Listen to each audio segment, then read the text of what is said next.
반갑습니다. 조금 전에 사상구에서 도시재생을 소개를 해주셨는데 아주 현장의 이 다이나믹한 분위기가 좀 그대로 좀 전해지는 것 같습니다. 뭐 예전에 우리가 해왔던 도시재생 박람회와는 또 다른 포맷으로 이렇게 또 여러 또 이 사람들이 또 다른 방법을 연구를 해서 이렇게 또 진행을 하니까 또 색다른 것 같습니다. 저는 오늘 우리 부산 역에 있는 유라시아 플랫폼에서 부산 도시재생 박람회 전문가 세미나의 진행을 맡은 좌장 신병윤입니다. 예, 반갑습니다. 먼저 오늘은 저희들이 주제 발표가 3개가 있습니다. 3개가 있는데 뭐 이 저희들이 이제 큰 대주제는 뭐 여러분들 한 해 동안 고생 많이 하셨는데 뭐 올해 이제 특히 그 화두가 언택트 시대의 각 영역에서의 어떤 그 대응 전략 어떤 이런 것들이 한 해를 마무리하면서 주요 어떤 화제로 지금 떠오르고 있는 것 같습니다. 그래서 저희 도시재생 분야에서도 향후 이 코로나 시대 이후에 또 변화된 어떤 도시 환경 속에서 우리 도시재생이 나아가야 될 방향 뭐 이런 걸 좀 이야기해 볼 텐데요. 아직은 그렇게 저희들이 준비가 많이 안 되어 있습니다. 그동안 저희들이 개별적으로 연구를 해오고 또 논의를 해왔던 스마트 시티 개념 정도가 현재 지금 활발하게 좀 논의가 되고 있는 상황이고 또 뭐 늘 그렇습니다만은 어떤 계기가 생기거나 또 어떤 사업 단위가 끝나면은 그 이후에 어떤 도시재생이 나아가야 될 방향에 대해서 늘 전망을 해 오시곤 하셨는데 오늘은 요거와 관련된 어떤 3가지 주제로 이렇게 이야기를 하고 나서 저희들이 종합하는 차원에서 언택트 시대의 도시 재생이 나아가야 될 방향이라고 저희들이 아직은 그렇게 깊은 연구는 아니겠습니다만은 전문가들의 의견을 들어보는 순서로 오늘 세미나를 시작하고자 합니다. 그러면 오늘 세미나의 발제를 맡아주신 분 3분을 소개해드리겠습니다. 먼저 주제 1인데요. 스마트 시대의 개념과 기존 도시 적용 사례 및 방법에 대해서 이렇게 주제 발표를 해주실 토지주택연구원의 박신원 선생님입니다. 네. 그리고 2번째로 이제 발제를 맡으신 분이 스마트 도시재생 계획 수립과 사례라는 타이틀로 해서 정도 UIT의 박찬호 선생님이십니다. 그리고 마지막 3번째 주제로는 부산 도시재생이 나아가야 될 방향이라는 주제로 주택도시보증공사에 계시는 황성욱 선생님께서 발제를 맡아주시겠습니다. 그러면은 순서에 따라서 먼저 첫 번째 주제인 스마트 시대의 개념과 기존 도시 적용 사례 및 방법에 대해서 박신원 연구원님께서 먼저 시작을 해 주십시오. 네, 안녕하십니까. 한국토지주택공사 부설토지주택연구원의 박신원입니다. 먼저 2020 부산 온라인 도시재생 박람회를 축하드리고요. 나흘 정도 행사를 진행하신다고 들었는데 오늘이 3일차 되는 걸로 알고 있습니다. 앞으로도 유익하고 다양한 프로그램으로 좋은 성과를 맺으시기를 바랍니다.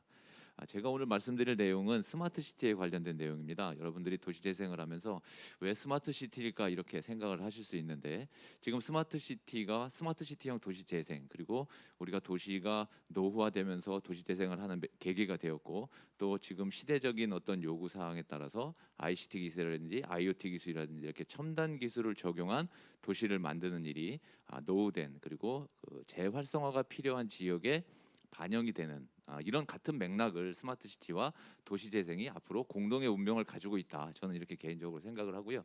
그런 맥락에서 보면 우리가 스마트 시티에 대한 이해가 앞으로 도시 재생을 시대적으로 맞춰가는데 굉장히 중요한 의미가 있다고 판단이 됩니다. 그래서 제가 오늘은 국가에서 진행하고 있는 스마트 시티에 관련된 전반적인 내용을 저에게 주어진 시간이 약 20분 정도로 제가 말씀을 전해드렸는데요.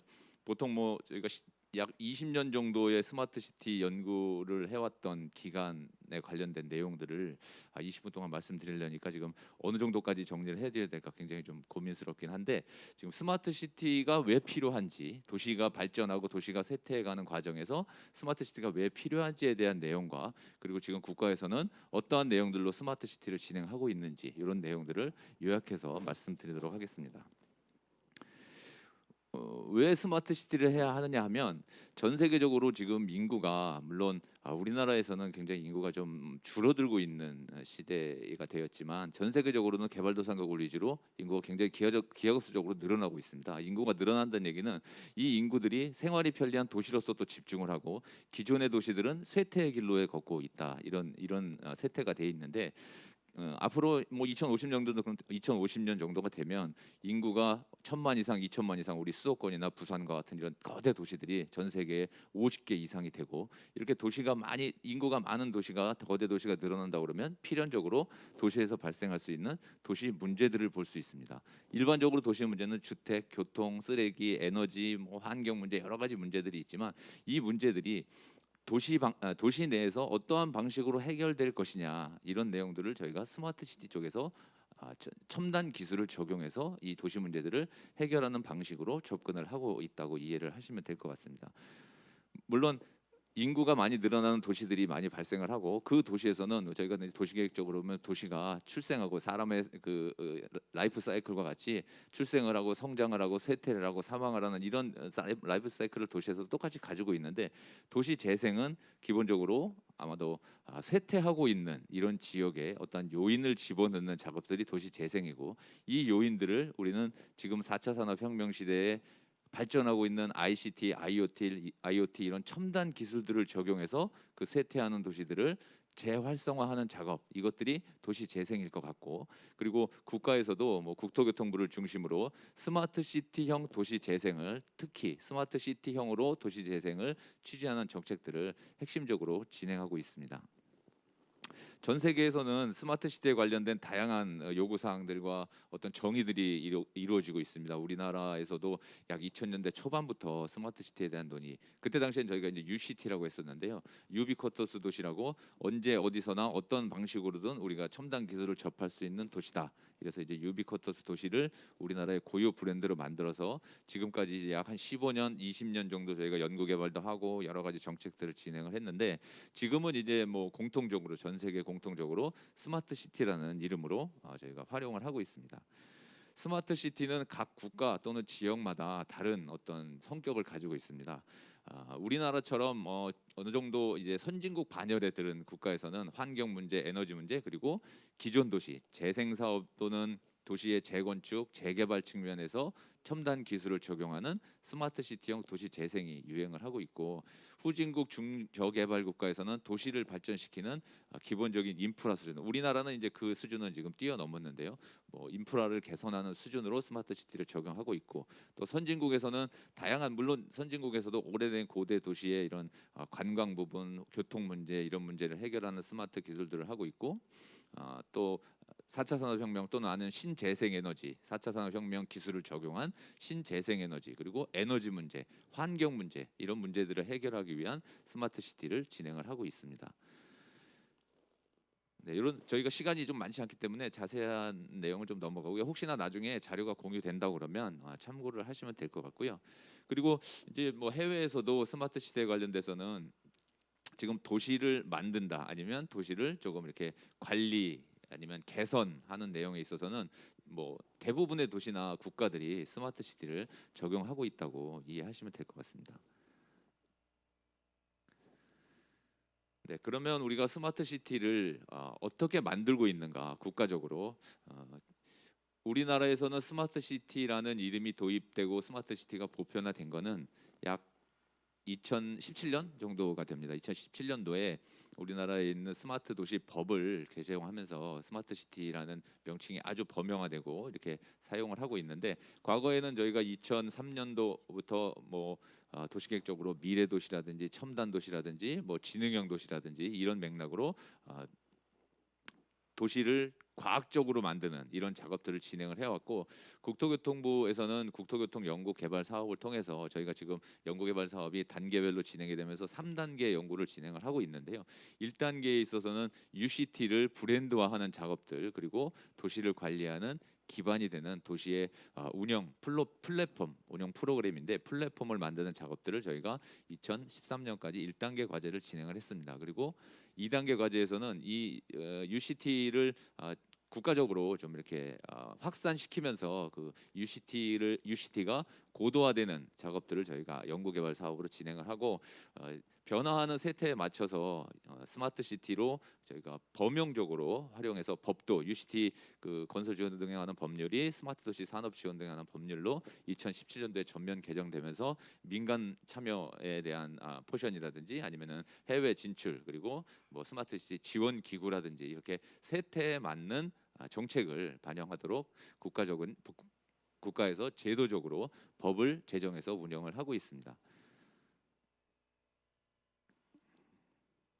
네, 이제 저희가 스마트 시티를 진행을 할 때는 기본적으로 이제 법 기반의 기본 계획을 수립해서 진행을 하게 되고요. 그 계획 안에는 그 지역의 스마트 시티를 하는 기본적인 방향이, 부산도 물론 스마트 시티 기본 계획을 수립한 걸로 알고 있는데, 그 기본 계획 안에 우리 지역을 어떻게 스마트하게 만들 것이냐, 그리고 어떤 서비스와 어떤 주민들에게 편의를 제공할 것이냐, 이런 내용들을 담아서 지금 스마트 시티 기본 계획이 각 지자체마다 운영이 되고 있고, 국가적으로는 스마트 시티 종합 계획을 저희가 지금 3차 계획을 수립을 해서 그 계획의 기조하에서 각 지자체가 우리 국가의 어떤 정책적 방향에 맞춰서 스마트 시티를 지역별로 만들어 가고 있습니다.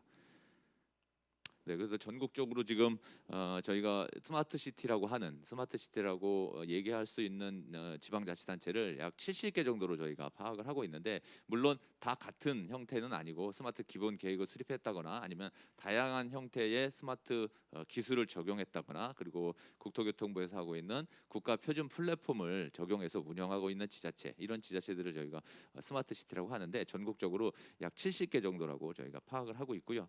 그리고 스마트 시티의 이 시대적 흐름으로 따지면 말씀드린 대로 2000년대 초반부터 저희가 아주 구체적인 스마트 시티 전신인 UCT를 보급하고 확산하면서 지금은 스마트 시티가 정착 단계에 왔다. 2023년 5년까지는 저희가 스마트 시티를 정착시키고, 그 이후에는 기본적으로 새로 신도시를 만드는 부분에 있어서는 당연히 지금 국가적으로 운영하고 있는 3차 신도시라든지 3기 신도시라든지 공공주택 지구라든지 아니면 다양한 도시를 만드는 정책에는 기본적으로 스마트 계획이 포함이 돼 있고요.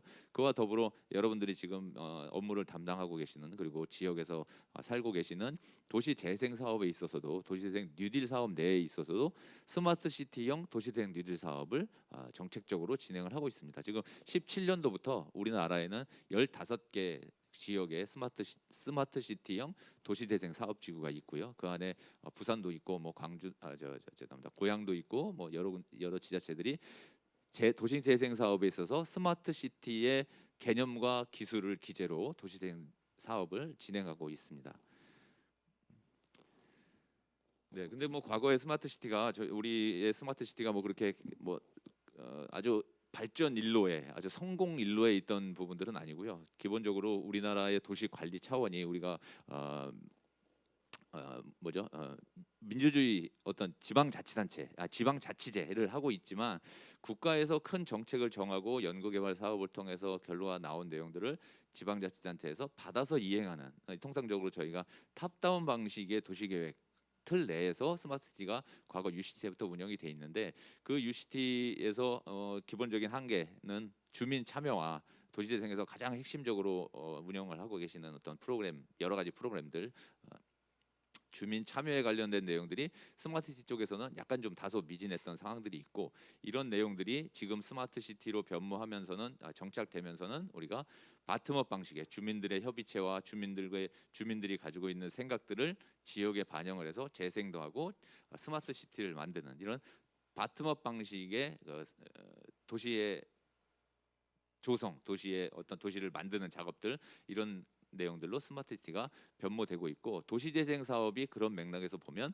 스마트 시티를 적용하기에는 주민들과 협의하고 주민들이 원하는 내용 그리고 그런 부분들을 기술적으로 풀어내는 내용들로서 스마트 시티를 도시재생용에 적용하는 정책들이 앞으로는 매우 다양하게 활성화될 거라고 저 개인적으로 판단을 하고 있습니다. 그래서 이런 스마트 시티의 문제점들을 저희가 그동안 UCT 때부터 왔던 스마트 시티의 문제점들을 기존 도시에만 과거에는 기존 신도시를 만드는 데만 적용을 할 수 있었습니다. 제도적으로도 그렇고 그리고 스마트 시티를 만드는 것들이 많은 비용이나 뭐 여러 작업들이 필요하다는 과거의 그런 생각적 한계죠. 생각적 한계들을 가지고 있었는데 이런 내용들이 스마트 시티 UCT에서 스마트 시티로 넘어오면서 주민들이 참여하고 그리고 그렇게 아주 신개발지가 아니더라도 기존 도시 또는 재생 지역에서도 스마트 시티를 만들 수 있다. 그것은 주민들의 참여를 기반으로 해서 그렇게 할 수 있다 하는 것들이 스마트 시티 쪽에서도 굉장히 이렇게 확산이 되는 상황이 되었습니다. 그래서 지금은 스마트 시티에서도 주민 그 도시재생 사업의 그 주민 공동체처럼 스마트 시티에서도 스마트 시티 리빙랩이라는 개념을 적용을 해서 주민들과 함께 전문가들과 그 정책을 집행하고 이행하는 행정가들과 그리고 그 기술적인 부분들을 제공할 수 있는 어떤 사업가들과 이렇게 같이 공동으로 이 콜라보레이션을 해서 같이 이렇게 공동 작업을 하면서 스마트 시티를 만드는 맥락으로 변경이 되었고요. 국가에서는 우리가 이제 국가 핵심 선도 사업이라고 지금 흔히들 얘기하고 있는 4차 산업혁명 시대에 뭐 AI라든지 디지털 트윈이라든지 빅데이터라든지 이렇게 첨단 기술들을 기반으로 해서 우리가 스마트 시티도 만들고 스마트 산업 단지도 만들고 또 얼마 전에 이제 서울에서 이렇게 시범 테스트도 한 걸로 기사가 나왔는데 드론 택시도 운영을 하고 이런 것들이 다만 도시에서 이루어지는 첨단 기술이지만 우리가 도시 재생 사업을 하면서도 이런 첨단 기술이 도시 재생 사업과 연계돼서 도시 재생 사업을 보다 이렇게 과학적이고 아니면 기술적으로 할 수 있는 이런 시장과 환경이 지금 조성이 돼 있다고 판단이 됩니다. 그 국가에서는 스마트 시티를 한국형 뉴딜 국민보고대회를 뭐 한 불과 한 1개월 전에 VIP가 하셨잖아요. 근데 이제 그 내용 중에 뭐 자율주행 자동차 이것도 있고 빅데이터, 디지털 여러 가지 내용들이 있지만 우리가 살고 있는 도시가 우리의 환경이고 우리의 생활이기 때문에 저는 개인적으로 한국형 뉴딜 자체가 우리 스마트 시티를 만드는 어떤 국가적인 지원이 될 거다 이렇게 판단을 하고 있는데 다양한 부처 우리나라의 그 중앙정부의 다양한 부처에서 이와 관련된 업무들을 하고 있습니다. 근데 스마트 시티라는 게 어쨌든 도시를 만드는 거기 때문에 기본적인 정책 업무는 국토교통부에서 진행을 하고 있습니다. 저희 연구원과 국토부에서 굉장히 이렇게 긴밀하게 작업들을 하고 있는데 국토부에서 2020년에 스마트 시티와 관련돼서 어떤 정책을 추진할 건지에 대해서 간단히 소개를 드리면 기존에는 신도시 위주의 스마트 시티를 만들었지만 지금은 우리나라의 도시의 발전의 이 히스토리를 보면 아마도 60년대의 전후복구 사업으로 뭐 토지구획 정리 사업이라든지 일단의 주택지 조성 사업이라든지 이렇게 과거에 그냥 사람들이 살 곳을 만드는 도시 계획이 진행이 돼 왔고 그 60년대에 만든 도시가 지금 60년, 50년, 60년이 지나면서 굉장히 노후화되고 쇠퇴되고 그리고 심지어는 뭐 80년대 후반에 만든 수도권 일기 신도시, 분당, 평촌, 일산 같은 수도권 일기 신도시조차도 지금 40여 년이 지나면서 이 신도시 자체도 리모델링을 하고 재생을 해야 되는 이런 도시의 쇠퇴, 성장이 지난 쇠퇴의 지금 기로에 있다고 판단이 됩니다. 그래서 신도시뿐만이 아니라 기존 도시에서도 스마트 시티를 도시 재생을 접목해서 스마트 시티를 하는 부분에 대해서 저희가 맞춤형 도시 모델이다 이렇게 만들어서 진행을 하고 있고 그리고 스마트 시티는 이런 도시를 만들고 재생을 하고 하는 상황에서 제도적인 기반이라든지 기술적인 기반이라든지 그리고 그 기술적인 기반을 만들 수 있는 인재 육성 사업이라든지 이런 내용들을 종합적으로 진행을 하고 있습니다. 그리고 국내에서는 다양한 어떤 규제와 조건들이 많이 있습니다. 그래서 이 규제를 해소하는 규제 샌드박스 사업들 이런 혁신 규제 샌드박스 사업들도 동시에 같이 진행을 하고 이 모든 내용들을 뭐 해외에 저희가 수출하는 작업들도 지금 같은 맥락에서 진행을 하고 있는데 지금 뭐 저희가 저도 마스크를 지금 쓰고 있습니다만 지금 언택트 시대에 전 세계적으로 코로나 19 팬데믹 상황에서는 지금 뭐 저희가 해외를 지금 못 나가서 뭐 해외 교류 이런 것들은 조금 좀 주춤한 상태인데 국내에서도 아마도 지난달에 저희가 그 스마트 엑스포라고 아주 전 세계적으로 석학들을 데리고 기술도 전시하고 막 이런 엑스포 세미나를 저희가 올해 3회를 진행을 했는데 그 또한 또 온라인으로 지금 진행을 할 수밖에 없는 이런 상황이었고요. 그리고 미국의 유명한 그 전자 전시회 CES라든지 CES라든지 아니면은 저 스마트 시티 그 전시회로 유명한 스페인 바르셀로나 콩그레스 같은 경우 이런 지역에 저희가 이제 많이 해외 홍보도 나가고 기술적인 그 기업들이랑 매칭도 해주고 이런 작업들을 저희가 4가지 트랙으로 국토부에서 정책적으로 진행을 한다고 소개를 드리겠습니다. 그 신도시 같은 경우에는 VIP께서 뭐 우리나라에서도 이렇게 백지 상태의 스마트 시티를 만들어 보고 싶다 이런 말씀을 좀 하셔가지고 저희가 이제 국가 시범 도시라는 이름으로 스마트 시티를 세종시하고 그리고 부산시에 이렇게 되게 신도시를 만들어서 지금까지 나와 있는 아주 혁신적인 그리고 아주 그 고도화된 기술들을 접목한 스마트 시티를 지금 조성을 하고 있습니다. 그리고 이제 구도시 같은 경우에는 스마트 시티를 저희가 아까 말씀드린 도시재생 뉴딜 사업과 연계해서 도시재생 뉴딜 사업 내에 17년도부터 15개의 지자체를 선정을 해서 스마트 시티형 도시재생이라는 이름으로 저희가 이제 이건 뭐 스마트 시티도 아니고 저 뉴딜 사업도 아닌 게 아니라 스마트 시티를 만드는데 지역 자체를 그러니까 우리가 활성화가 필요한 지역을 뉴딜 사업 내에서 선정을 해서 진행을 하는 거고요. 제가 개인적으로 이제 고양시에 있는 스마트 뉴딜 사업에 관련된 연구를 책임을 하고 있는데 그 지역 주민들에게 다양한 이 서비스들을 소개해주고 주민들의 필요성, 주민들의 문제점들을 다 저희가 청취를 하고 전문가들 모셔다가 계속 얘기를 하면서 저희가 스마트 시티를 지역을 활성화하는데 그 재생을 하는데 스마트 기술을 기재로 활용하는 이런 사례들을 갖고 있습니다. 요뭐저 스마트 도시재생에 관련된 주요 사례는 다음에 발제하시는 강사께서 좀 해주시는 걸 알고 있기 때문에 자세한 내용은 넘어가고요. 그리고 스마트 시티를 운영하는 이런 프로그램들로 저희가 국가 표준 플랫폼이라고 저희가 이제 쉽게 이해하시려면 저희가 컴퓨터를 쓸 때 윈도우라든지 리눅스라든지 이렇게 운영 프로그램을 깔아 쓰잖아요. 그런 도시를 운영하는 이런 운영 프로그램들을 저희가 연구개발 사업 내에 개발을 해서 지자체의 국토부에서 보급 사업을 진행하고 있습니다. 그래서 지금까지 108개의 지자체에서 그 스마트 국가 표준 플랫폼을 설치해서 운영하는 것으로 올해까지 운영하는 것으로 되어 있고요. 국가에서 일부 지원을 해주고 지자체에서 일부 매칭을 해서 운영을 하고 있습니다. 너무 뭐 시간이 많지 않기 때문에 간단히만 말씀드릴게요. 그리고 이제 재생 사업에서 굉장히 중요한 아이템이 챌린지 사업입니다. 챌린지 사업이 스마트 시티에서는 바텀업 방식의 아주 그 전형적인 이런 모델인데 지역 맞춤형으로 스마트 시티 계획들을 수립을 해서 국가에 제안을 하면 국가에서 그 내용들에 대해서 뭐 지원을 해주는 형태입니다. 그래서 이거는 도시 단위의 스마트 시티 챌린지하고 어떤 단위 권역의 스마트 타운 챌린지하고 기술을 가지고 1개 내지는 2개, 지금 5개의 기술을 국가에서 제안을 해주고 그것을 복합해서 진행하라고 이제 가이드가 나왔는데 5개의 서비스 중에 2개에서 3개를 적용을 해서 스마트 시티를 만드는 스마트 솔루션 챌린지 이런 챌린지 사업을 통해서 지자체에서 바텀업 방식으로 스마트 시티를 구축하는 이런 정책들을 지금 핵심적으로 지금 진행을 하고 있습니다. 이 내용은 그 챌린지에 관련된 내용을 소개하는 거고요. 솔루션 챌린지 같은 경우는 이렇게 뭐 부산을 예를 들어도 이렇게 지역의 단위로 서비스를 제안하고 그 내용들을 가지고 스마트 권역, 스마트 서비스를 운영하는 뭐 한 6억 정도의 지원이 되는 걸로 지금 알고 있고요. 그리고 이 스마트 시티를 만들고 이렇게 기술을 개발하고 저희가 발굴하고 하는 내용들은 저희가 국토교통 연구개발 사업을 통해서 2003년도부터 지금 3단계 사업을 진행을 하고 있고 이게 전체 연구비로 따지면 뭐 한 3천억 정도가 되지 않을까 싶은데요. 물론 뭐 지자체 매칭도 있고 기업 매칭도 있고 한데 3천억 정도가 될 것 같은데 그 안에서 스마트 시티를 만드는 어떤 제도적 기반 그리고 기술적 기반 이런 것들이 R&D로서 개발이 됐다고 이해하시면 될 것 같습니다.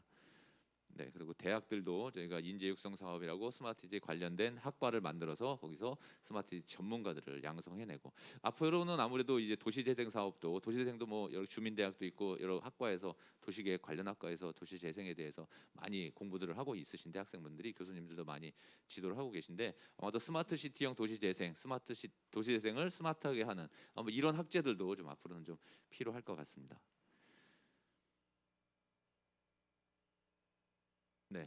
마지막으로 이제 제가 소개시킬 내용이 리빙랩입니다. 과거에는 스마트 시티가 말씀드린 대로 탑다운 방식, 중앙에서 어떤 정책을 만들어서 지자체에 이런 방식으로 정책을 하라 하는 형식으로 진행됐다면, 이 리빙랩이라는 거는 이제 주민 어떤 그 관계자 협의체 형태입니다. 그리고 리빙랩이라는 게 생활 속의 실험실 이런 뜻인데, 지역의 현황들을 제일 잘 아는 주민들과, 그리고 거기 그 서비스를 제공할 수 있는 전문 기술 기업들, 그리고 이 서비스를 검증할 수 있는 전문가들, 그리고 이 전체적인 프레임을 이끌고 갈 수 있는 행정가, 공무원분들이 같이 얘기하면서 이 지역을 스마트하게 만드는 뭐 이런 형태의 작업들, 이런 걸 저희가 이제 스마트 시티 쪽에서 리빙랩이라고 하는데요. 지금 유럽에서 스마트 시티를 운영할 때 굉장히 혁신적으로 활용하고 있는 이런 작업들입니다. 그리고 국내에서도 이제 지금 많은 지자체에서 리빙랩을 구성해서 운영을 하고 있고요. 부산도 저희가 스마트시티 리빙랩을 하면서 스마트시티 도시재생을 하면서 리빙랩을 많이 진행을 하고 계시는 걸로 알고 있는데요. 이 내용들은, 스마트시티 리빙랩은 아무래도 지역 도시재생이랑 같은 맥락으로 본다 그러면 지역 주민이 핵심이 되는, 거기서 전문가들이나 기술자들은 어떤 어드바이저 커멘트 그리고 테스트하는 이런 형태이고, 주민들이 요구하는 도시의 개선 사항들을 기술적으로 작업할 수 있는지를 검증하는 이런 모임, 뭐 이렇게 이해를 하시면 될 것 같고요. 이 이후에는 제가 뭐 스마트 시티에 관련된 여러 가지 사례들을 좀 자료에 좀 담아놨는데, 이 스마트 시티형 도시재생도 제가 좀 말씀드리려고 했는데, 다음에 발제하시는 분이 이 내용을 아주 체계적으로 말씀하실 강사셔가지고 제가 이 내용을 생략을 하고요. 이 이후에 스마트 시티와 관련된 요거 하나만 말씀드리겠습니다. 이게 이제 아까 말씀드린 죄송합니다. 저기 앞에 있는 모니터랑 좀 달라가지고 표 이 표 내용이 지금 우리나라에서 스마트 시티형 도시 재생으로 진행하고 있는 사례 지구고요.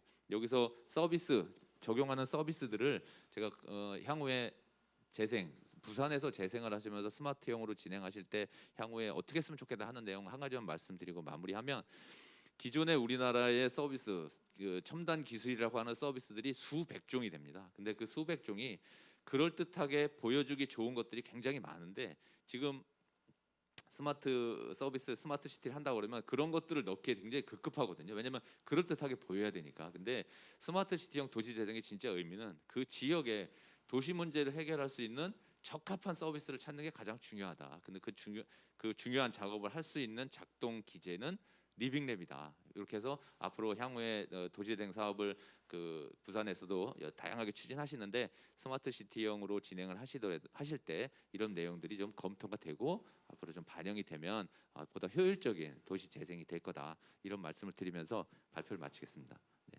감사합니다. 네, 잘 들었습니다. 스마트 시티 관련해서 뭐 그동안에 추진되어 왔던 과정이나, 또 마지막으로 또 실제 리빙랩을 하는 현장에서의 어떤 현장 적용 지금 테스트하고 있는 것까지 좀 소개를 해주셨고, 이야기를 들어보니까 지금 2017년부터 스마트 시티 관련 법령이 제정이 돼서, 그러면 이제 각 지자체에서 이제 스마트 시티 관련한 기본 계획을 이제 법정 계획으로 수립을 하게 된 상황이라는 거죠. 네, 과거부터 해왔습니다. 그렇다 그러면은 이런 법정 계획 안에 이제 뭐 여러 가지 이제 내용들이 포함이 될 텐데, 그 안에 이제 이 계획 단계에서부터 이제 이 도시재생과 관련한 어떤 스마트 시티, 그러니까 이 도시재생을 어떤 스마트하게 할 수 있는 어떤 그런 내용들이 조금 구체적으로 좀 들어가 주면은, 그걸 근거로 해서 이 향후 도시재생 사업에서 스마트 시티와 더 이렇게 확실한 연계를 갖고 추진할 수 있는 가능성이 열릴 것 같다는 생각이 들고요. 또 이렇게 아주 꼼꼼하게 이렇게 그 추진하고 있는 지금 그 방향을 어떤 네 가지 측면을 이렇게 나누어서 잘 설명을 해주셨는데 그 중에 하나가 특히 이제 저희 어떤 도시재생과 관련해서는 리빙랩 부분이 아주 이렇게 와 닿는 것 같습니다. 실제 이제 그 현장에서 이렇게 살고 있는 사람들과 함께 이렇게 데이터를 만들어가고 어떤 사례를 이렇게 발전시켜 나가는 그 작업이 지금 중요한 것 같고, 뭐 제가 알기로도 지금 부산에 몇 군데에서 이미 뭐 소규모로 이렇게 스마트 이 도시재생 사업을 하는 곳이 있습니다. 어떤 뭐 지금 저 앞에 지금 사례에서 보여주신 거는 포함이 안 돼 있던데 또 보이지 않는 곳에서 또 작은 단위로는 이렇게 지금 진행이 많이 되고 있는 것 같습니다. 예, 아마 사례는 구체적인 사례는 다음 발표에서 더 이어질 것 같은데요. 다음 발표로는 정도 UIT의 박찬호 선생님께서 계속해서 이어나가겠습니다. 네, 안녕하세요. 정도 UIT의 박찬호입니다. 일단 저는 지금 소개시켜드릴 게 오늘 지금 주제처럼 코로나 시대, 언택트 시대의 스마트 도시 재생에 대해서 설명을 드릴 거고요. 앞에서 간단하게나마 우리나라 전반적으로 스마트 시티에 대한 결과를 이제 주셨으니까 저는 그거보다 조금 더 자세한 얘기들을 하도록 하겠습니다. 일단 지금 현재 우리가 직면한 세상을 보면 오늘 모이신 분들 저희 지금 스튜디오에도 그렇지만 아마 다 마스크를 쓰고 계실 겁니다. 그 마스크를 쓰게 된 게 코로나 때문인데 제가 18년도 3월달에 김포공항에서 이제 비행기 뜨면서 하늘 찍은 거 하고 20년도 올해 초에 지금 하늘 찍은 겁니다. 이렇게 비교해 보시면 우리는 이렇게 불편할지 모르겠지만 이런 코로나 때문에 지구는 조금 더 살 수 있는 공간이 되지 않았을까. 거꾸로 얘기하면 저 사진에서 보시는 것처럼 18년도는 사람들이 많이 움직이고 뭔가의 활동을 하면서 많은 오염물질이 배출되고 그로 인해서 미세먼지가 생겼는데 사람들이 멈춘 2020년에는 지구는 저야말로 이렇게 깨끗한 도시가 됐다라고 하는 것들이고요.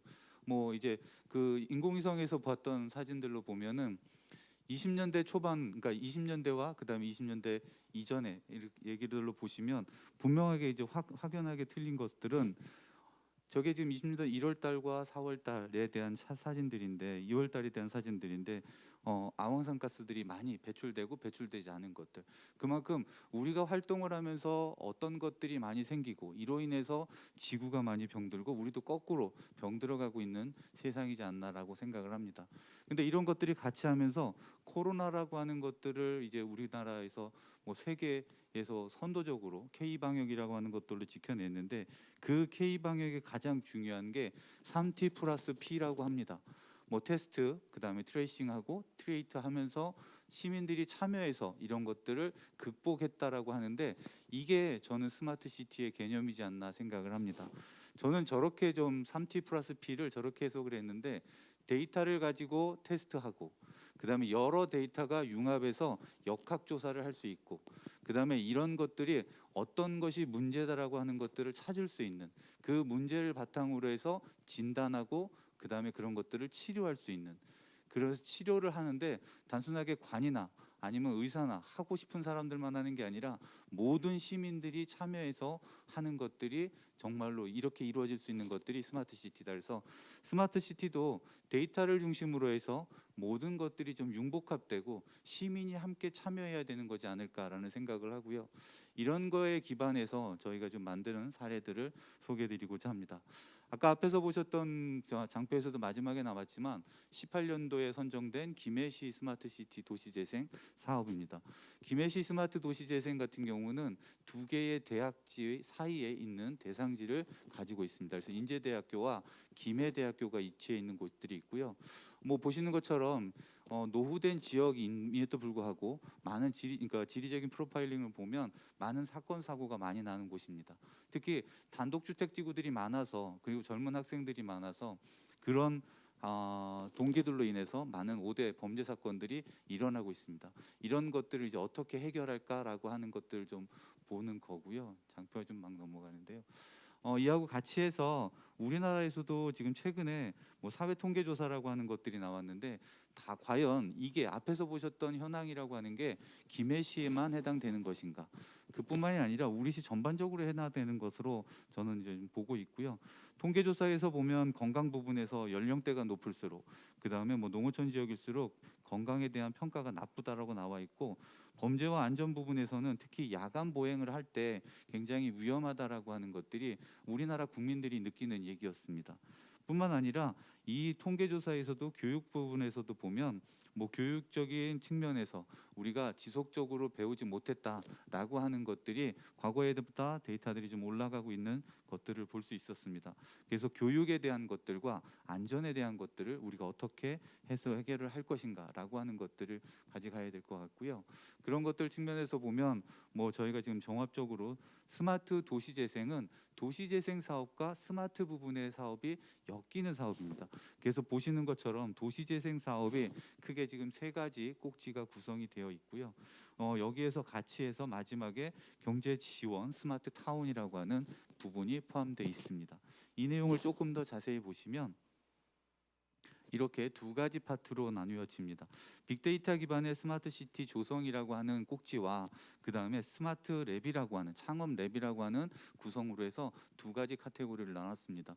저 특성들로 나눴던 가장 큰 이유는 어찌됐든 스마트 시티라고 하는 것이 지금 데이터를 중심으로 하는 것들이고 이 데이터를 중심으로 해서 도시 안에서 잘 사는 시민들이 잘 살게 만들고 편안하게 살 수 있는 기반을 조성하는 것이기 때문에 빅데이터로 그런 것들을 시민의 삶을 좀 지원할 수 있는 체계를 만드는 것 하나와 그 다음에 인제대학교와 김해대학교뿐만 아니라 여러 안에 계신 여러 시민들께서도 창업을 할 수 있는 이에서 인재가 있다라고 하는 사람이 있다라고 하는 것들을 활용해서 극대화할 수 있는 방안에 대한 것들을 크게 두 꼭지로 나누어서 이제 고민을 해봤습니다. 이런 고민과 같이 해서 뭐 앞에서도 간단히 말씀을 주셨지만 우리나라에서는 지금 크게 세 가지의 스마트 도시 정책을 추진하고 있습니다. 첫 번째는 신도시 차원이고요. 두 번째는 기존 도시 차원이고 세 번째가 노후 도시에 대한 것들입니다. 노후 도시에 대해서도 스마트 도시 재생을 함으로써 기존 도시를 고효화시키고 저비용에 대한 것들을 추진하는 것들이 가장 기본된 정책 방향들이고요. 국가 시범 도시라고 하는 신도시에서부터 기존 도시까지 쭉 검증된 기술들을 가지고 가장 안정적으로 시민들께 범용적으로 쓰일 수 있는 기술을 적용해서 시민 삶의 질을 바꿀 수 있는 것이 노후 도시에 적용되는 스마트 도시 재생 기술이라고 할 수 있습니다.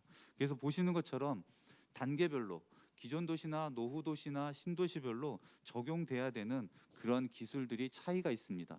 그래서 그런 것들을 잘 골라서 저희가 시민들이 체감할 수 있는 부분에 대한 것들을 보다 좀 고민하면서 적용을 했던 사례들을 지금부터 보여드리고자 합니다. 삼방 스마트 도시 재생이라고 하는 비전을 가지고 이제 만든 것들이고요. 뭐 크게 네 가지의 목표를 가지고 있습니다. 그래서 앞에서도 말씀을 주셨지만 저희가 이 사업들을 추진하는 데 있어서 가장 첫 번째 했던 것들은 시민들과 소통하는 것입니다. 시민들과 소통하는데 뭐 코로나 때문에 상당히 힘들었습니다. 그 처음에는 저희가 리빙랩을 하려고 했는데 코로나가 단계가 높아져서 뭐 비대면으로 해서 온라인으로 지금 설문조사를 했었고요. 2차, 3차 할 때는 직접적으로 지금 공간에 모여서 시민의 대표분들과 같이 해서 문제를 도출하고 그 문제들을 어떻게 해결할 것인지 그리고 그 문제를 어느 지역에 해결했으면 좋겠는지 그런 얘기들을 저희가 천천히 같이 좀 시민들과 대상을 했었고요. 시민의 구성은 학생에서부터 연세 드신 분들까지 다양하게 해서 어느 특정 계층의 뭐 좀 편협한 의견들을 받지 않을 수 있게 좀 골고루 받을 수 있는 구조들을 좀 만들었다고 보시면 될 것 같습니다. 그래서 시민 리빙랩을 하면서 저희가 포인트 오브 뷰라고 하는 어떤 것들을 문제점으로 볼 것인가라고 하는 것들을 분야별로 좀 나눠봤습니다. 그래서 그 안전 분야에서는 POV가 사회적 약자가 안심하게 안전하게 귀가할 수 있는 방법들이 있으면 좋겠다. 그다음에 CCTV와 연계돼서 여성이 이용자가 편안하게 다녔으면 좋겠다. 뭐 이런 요구 사항들을 가지고 그다음에 HMW 우리가 그러면 이것들을 어떻게 해결할 것인가? 그래서 어떻게 하면 효과적으로 서비스에 대한 정보를 받을 수 있을 것인가? 그다음에 위급 상황 시 조금 더 쉽게 정보를 전달할 수 있는 방법은 무엇이 있을까? 이런 것들에 대해서 시민들과 실질적으로 좀 고민을 했었었고요. 뭐 보건 의료에 대해서도 똑같이 지금 보시는 것처럼 했었습니다. 그래서 또 네, 교육 분야에 대해서 같이 했었었고요. 그래서 이런 분야들을 저희가 앞에서도 좀 말씀을 드렸지만 저희가 가지고 있는 서비스에 대해서 시민들께서 구체적으로 어떻게 생각하시는지, 그래서 어떻게 생각하시는지를 파악하고 현황과 그 다음에 그런 것들을 할 수 있는 법제도 기반 위에서 모든 것들을 저희가 다시 검토하는 사례들을 가지고 있습니다. 그래서 저희가 처음에 스마트 도시 재생을 하기 위해서 국토부에 다음처럼 이제 제안을 했습니다. 독거노인 고독사를 하기 위해서 사회적 취약계층에 대해서 우선적으로 건강관리와 그 다음에 그 고독사를 방지할 수 있는 시스템을 넣겠습니다라고 이제 제안을 드렸고요. 이걸 하는 방법으로 전기나 가스나 수도에 대해서 사용할 때 수 계량기나 미터링들이 돌아갑니다. 그래서 그 미터링의 숫자들을 보고 저희가 체크하겠습니다라고 해서 지금 검토를 올렸었고요. 이렇게 해서 처음에 사업 제안을 한 다음에 최근에 지금 다시 이제 현재까지 나와 있는 기술들, 그다음에 어떤 식으로 전파가 되고 있는지 그런 것들을 이제 살펴본 결과 독거노인 응급안전관리 서비스라고 하는 게 있고요. 그다음에 IoT를 활용해서 독거노인 건강관리를 하는 서비스들이 있었습니다. 지금 저희가 제안했던 것처럼 IoT를 쓰는 것들은 똑같은데 사용자가 보다 쉽게 사용할 수 있는 것들을 많이 얘기를 하셨었고, 그다음에 독거노인 건강 안전 같은 경우도 단순하게 IoT 디바이스를 통해서 고독사를 하는 게 아니라 건강을 지속적으로 관리할 수 있는 체계도 같이 좀 사례로 가지고 있었기 때문에 그런 것들을 저희가 좀 적용을 해서 일단은 지금 기존에 있는 것처럼 댁 내에 전기랑 그다음에 수도, 그 가스 수도들을 쓰는데 얼마만큼 쓰시는지, 이분이 이 안에서 집 안에서 활동을 한다 그러면 최소한의 전기, 최소한의 수도는 쓰지 않으실까라고 하는 그런 것들을 착안해서 저희가 미터링을 같이 넣고요. 이런 것들을 좀 미터링을 하는데 또 체크가 안 될 수도 있으니까 댁 내에다가 활동 감지 센서를 넣어서 움직임에 대한 것들 같이 체크를 하고자 해서 중복으로 이제 움직임에 대한 센서도 같이 넣었고요. 그다음에 최근에 지금 사례를 또 찾아보니까 반려견이나 반려묘가 돌아다니면서 어르신은 쓰러져 계시는데도 불구하고 돌아다니면서 동작 감지 센서에 걸리는 사례들이 있어서 댁 내에 댁 앞에다가 이분이 집 안에 계신지 밖에 계신지 그런 것도 검지할 수 있는 그런 시스템들을 이제 종합적으로 넣어서 안에서 사고가 났을 때 우리가 빠르게 검지할 수 있는, 그렇게 빠르게 검지해서 복지사한테 연결해서 그런 것들을 체계적으로 관리할 수 있는 시스템들을 좀 도입하고자 했습니다. 그래서 그런 안전하고 같이 해서 심장 자동 충격기 AED라고 합니다.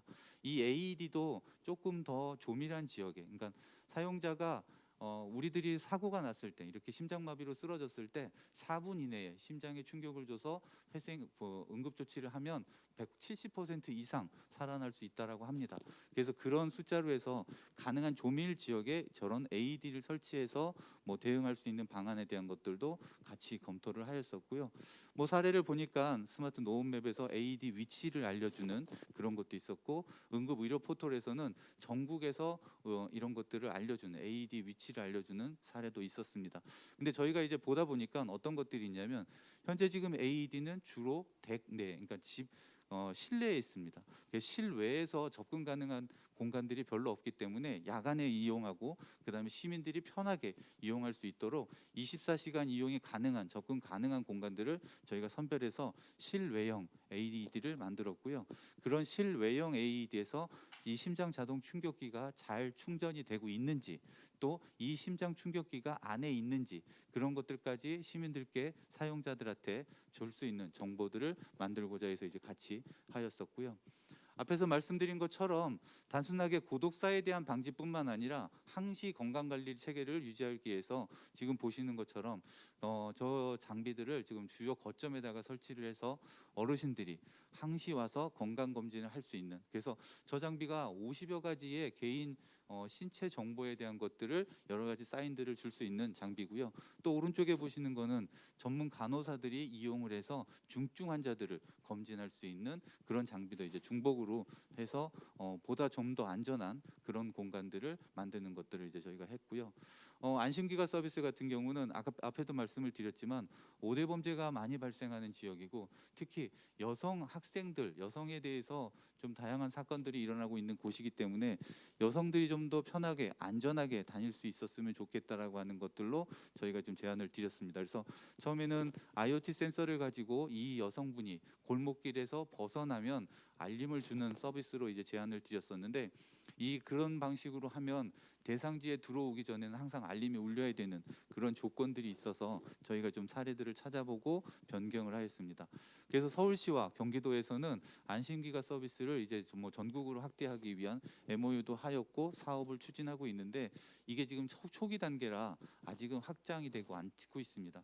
그래서 저희는 이런 것들을 같이 해서 향후 이 사업이 나오면 확대할 수 있는 기반까지 마련을 하고 그 다음에 시민들 스스로가 다니면서 부모님과 통화할 수 있고 그 다음에 사건이 발생했을 때 응급으로 바로 핸드폰을 여는 게 아니라 흔들거나 비상 버튼을 누르면 내가 바로 통화할 수 있거나 그 다음에 앞에 있는 사람의 사진을 찍을 수 있는 그런 체계를 만들어서 빨리 신고할 수 있는 그런 것들과 그 다음에 이전에는 이런 앱에서 바로 신고를 함으로써 112나 119에 중복 신고 또는 오류 신고들이 굉장히 많았습니다.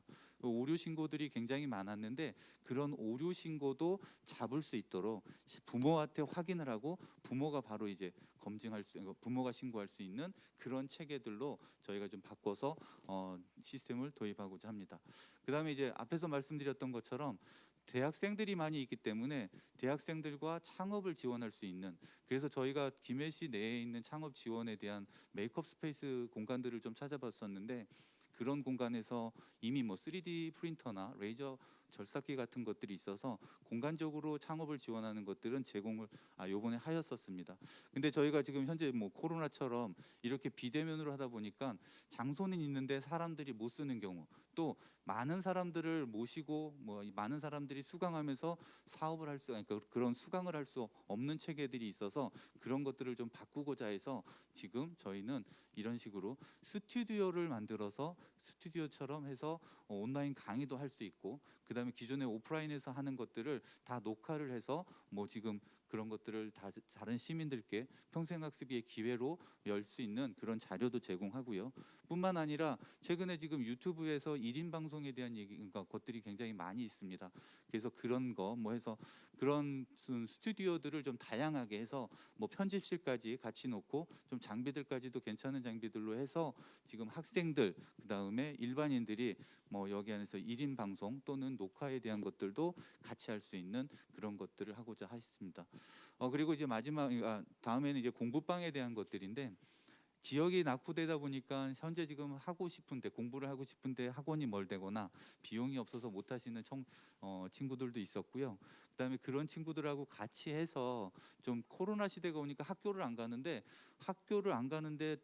온라인 수업을 해야 되는데 뭐 컴퓨터가 없다는 그런 친구들도 있었습니다. 그래서 단순하게 저희가 처음에 제안할 때는 18년도에는 인제대학교와 김해대학교 학생들이 재능 기부를 통해서 멘토 멘티를 엮어서 지금 사업을 추진할 수 있는 방안들에 대한 것들을 고민을 하였었는데 저희가 이번에 이렇게 하면서 코로나 시대나 아니면 다른 사례들을 좀 찾아보면서 좀 바꿨던 것들은 인제대학교 김해대학교에서 멘토 멘티로 하는 얘기는 똑같이 가고요. 이런 멘토 멘티를 비대면으로 그래서 태블릿 PC에다가 질문을 하면 태블릿 PC에서 써주는 그런 체계를 만들고 그다음에 도시재생 공간에 온라인으로 해서 수강할 수 있는 수업을 할 수 있는 그런 공간과 그다음에 뭐 스터디 카페처럼 만들어서 다양하게 집중적으로 공부할 수 있는 그런 체계를 교과 과정에서는 그런 식으로 만들었고요.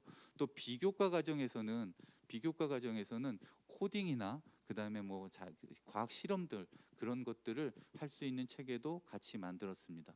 이렇게 해서 이런 체계들을 만들어 놓고 최종적으로는 앞에서 시민 참여 테스트라고 하는 얘기도 드렸지만 궁극적으로 제품들을 만들거나 우리가 앞에서 코딩이라고 하는 것도 했지만 실질적으로 그게 밖에서 시민들과 같이 할 수 있는 공간에서 실험할 수 있는 것이 좀 필요하다. 그래서 오픈 랩을 통해서 대상지의 일정 구역에다가 CCTV나 그다음에 각종 통신망, 전기에 대한 것들을 저희가 미리 구축해 놓고 그런 것들을 필요로 하는 사업자들이 와서 제품을 만들어서 서비스를 검증할 수 있는 그런 체계들을 저희가 만들어서 지원하고자 해서 이제 같이 구성을 하였습니다. 그래서 뭐 이렇게 만들어지면 앞에서 보셨던 체험 그 비교과 과정의 공부방에서 만들어졌던 코딩도 뭐 직접적으로 테스팅이 될 것 같고요. 그 다음에 디바이스들이나 아니면 뭐 앱이나 다양한 서비스들을 만드는 것까지도 저희가 현장에서 만드는 얘기가 가능할 것 같습니다. 이렇게 만들어서 시민들과 소통해서 시민들의 의견을 받아서 다시 조정이 된다라고 하면 이제 보다 좀 안정적인 그런 서비스들이 도입이 되고 그런 서비스들을 통해서 뭐 시민들에게 많이 더 확장될 수 있는 기반이 만들어질 것이라고 생각을 합니다. 그래서 물리적인 공간들은 저희가 창업 랩이라고 하는 건물에서 지하 1층에서부터 3층까지 해서 가능한 공간들을 마련을 하였고요.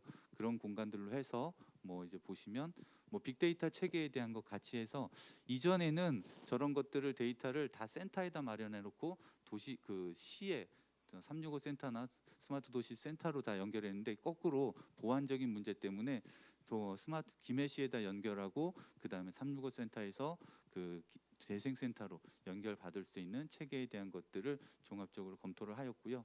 뭐 이런 체계들은 유지보수 비용을 절약하기 위해서 자가망을 중심으로 구축을 하였습니다. 그래서 뭐 여기까지 발표하도록 하겠습니다. 네, 박찬호 소장님, 네, 고맙습니다. 사례들을 뭐 꼼꼼하게 이렇게 설명을 잘 해주셨는데 특히 지금 노후 도시나 뭐 이렇게 새로 그러니까 시범 도시나 뭐 신도시나 뭐 이런 쪽에서도 스마트 도시의 개념이 필요하기는 하지만은 또 오히려 더 시급한 것은 지금 도시재생 지역 같은 이런 어떤 낙후된 지역에서의 어떤 문제점을 해결하기 위해서는 더더욱 스마트한 어떤 기술이나 다른 어떤 또 이렇게 조금 더 창의적인 어떤 아이디어가 더 결합이 되면은 현재의 어떤 그 낙후 지역의 또 노후 연령층의 분들이 더 혜택을 받으면서 시급한 문제를 어쩌면은 뭐 생명과 직결된 또는 건강과 직결된 그런 문제들이 이 노후 지역에는 많이 있는 것 같습니다. 그런 측면에서 이번에 이제 보여주신 사례들 중에서는 아주 이렇게 적용 가능성이 높은 것들이 많이 있는 것 같습니다. 특히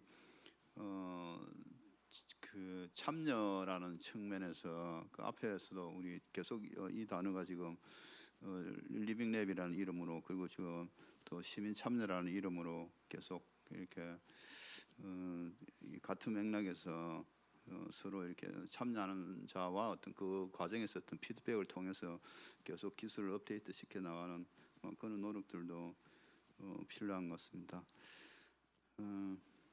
다음 수고하실 거예요. 그러면 마지막으로 우리 한성욱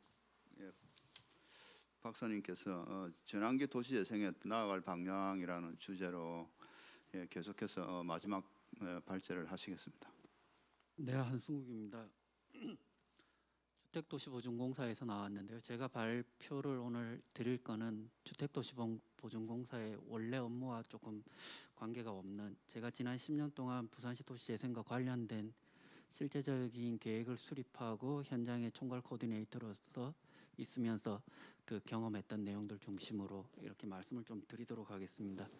사실 부산시 같은 경우에는 한국의 도시재생을 이야기할 때 빼놓고 이야기할 수가 없습니다. 왜냐하면 재생특별법이 만들어지기 전부터 삼복도로 르네상스 사업이라든가 혹은 그 창조도시본부 같은 전담 조직을 만들어서 도시재생 사업을 먼저 선도적으로 추진을 하였고요. 그러면서 이제 도시재생에서 현 정부에 들어온 도시재생 뉴딜 사업, 그리고 지금과 같은 또 하나의 전환기에서 그 도시재생이 어떻게 나아갈 것인가에 대한 논의를 하는 데 있어서 중요한 역할을 하고 있다고 생각을 합니다. 그런 의미에서 이제 도시재생 뉴딜과 그린 뉴딜, 지금 현 정부가 마지막에 추진하고 있는 한국형 뉴딜과의 관계에서 조금 설명을 드리고자 하는데요. 이게 지금 앞에 계신 분들이 어떤 분인지 알 수가 없어서 전문적인 이야기를 할지 아니면 쉬운 이야기를 할지 모르겠지만 조금 더 쉽게 설명을 드리자면, 뉴딜이라는 것은 결국은 일자리를 만드는 겁니다. 그래서 이번 정부에 들어와서 도시재생 뉴딜이라는 것을 이야기하며 도시재생과 일자리를 만드는 것을 같이 결합을 시켰는데요. 최근에 나온 그린 뉴딜도 마찬가지입니다. 그린이라는 친환경의 뉴딜, 일자리를 이제 어떻게 붙일 것인가에 대한 이야기로 이제 포커스가 맞춰질 것 같습니다. 그러면 제가 지금까지 경험한 바에 의하면 부산시, 특히 기후 변화와 관련된, 친환경과 기후 변화와 관련된 부산시의 지역적 특성을 말씀을 드리게 되면, 부산시 같은 경우는 폭우가 내리거나 아니면 혹한은 없지만 폭염 같은 어떤 문제점이 있을 것 같습니다. 그래서 비가 많이 오면 경사지의 붕괴, 혹은 지금 부산시의 그 삼연지에 있는 노후 주택 지역 같은 경우에는 폭염이 왔을 때 열사병, 단열의 문제, 그리고 저희가 계획적 도시 인프라를 만들기 이전에 만들었던 지역 같은 경우에는 소방도로조차도 잘 발달이 되어 있지 않습니다. 그러다 보니까 어떠한 폭염이라든가 아니면 재재난 상황에서 그것들을 어떻게 방제적 기능을 가지고 가는가, 이러한 부분에 있어서 앞서 두 분이 말씀하신 스마트 기술 등이 도시재생과 연계하여 잘 필요로 할 것으로 보여집니다.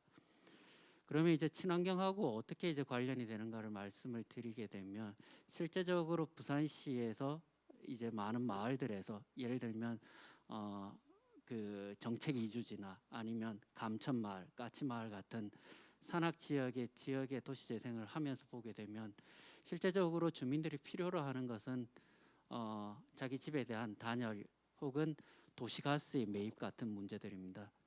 도시가스의 매입 같은 경우에도 샛들마을 사업은 메인선을 마을까지는 가지고 가지만 거기서 개별 집까지 인입을 하는 것은 개인이 이제 분담금을 내야 되는 상황이거든요.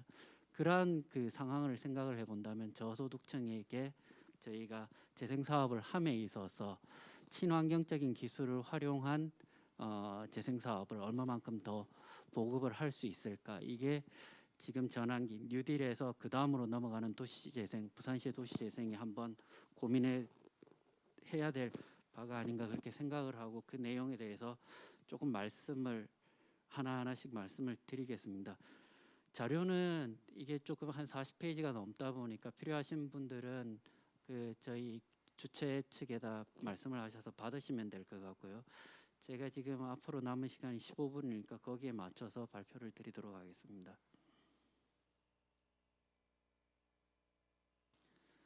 방금 조금 전에 말씀드린 것과 같이 전체적으로 이제 기후 변화에 대응하기 위한 키워드로서 그린이라는 것이 중요한 화두가 되고 있고요. 국제사회에서도 이게 큰 하나의 흐름입니다. 유럽에서도 마찬가지고요. 한국의 대기업들이 이러한 부분에 있어서 많은 참여를 하고 있다는 부분들이 이제 나타나 있는 거고요.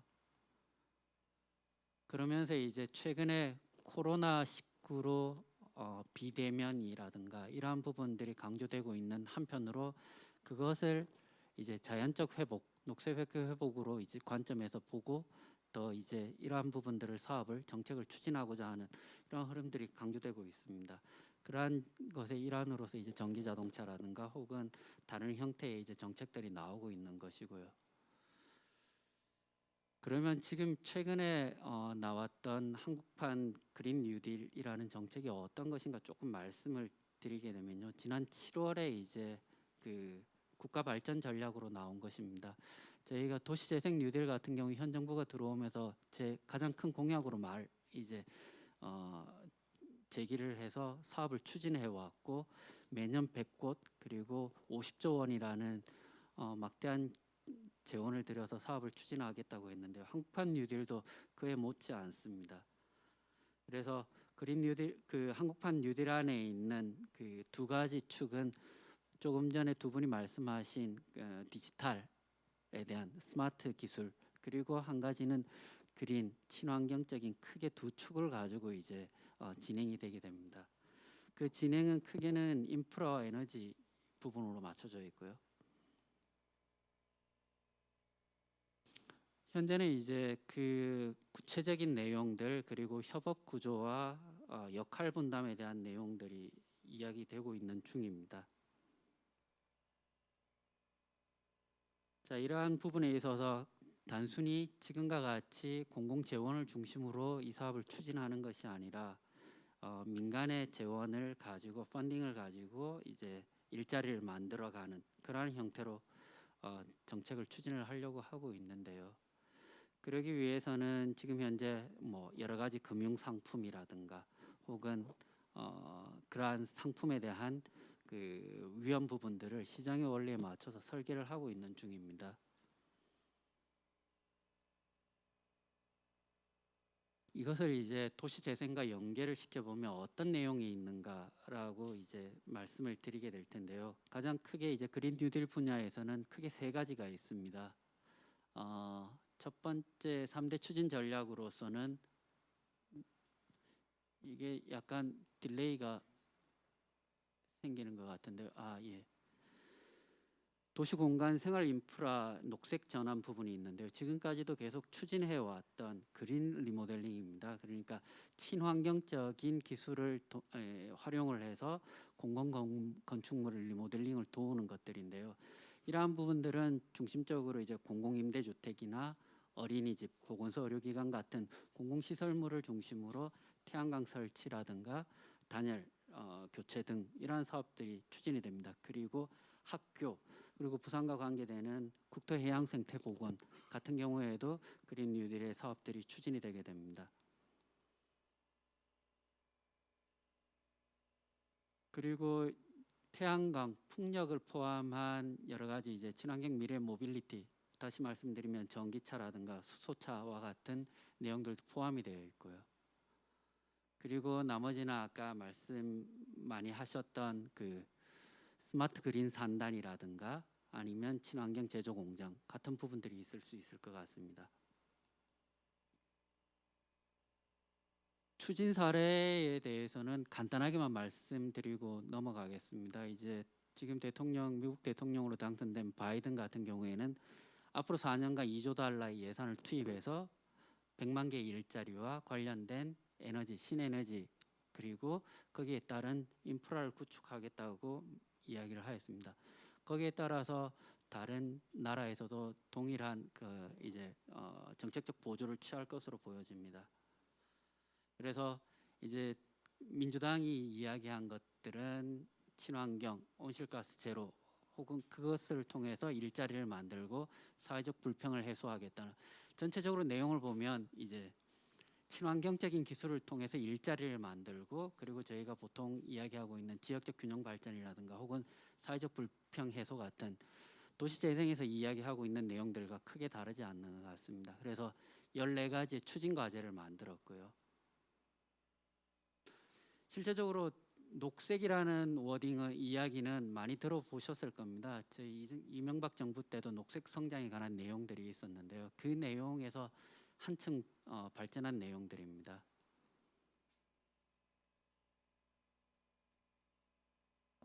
그 당시에는 약 4년간 50조 원을 사용했고, 지금 도시재생 뉴딜 사업과 거의 비슷한 금액의 그 사업비가 추진이 되었었습니다.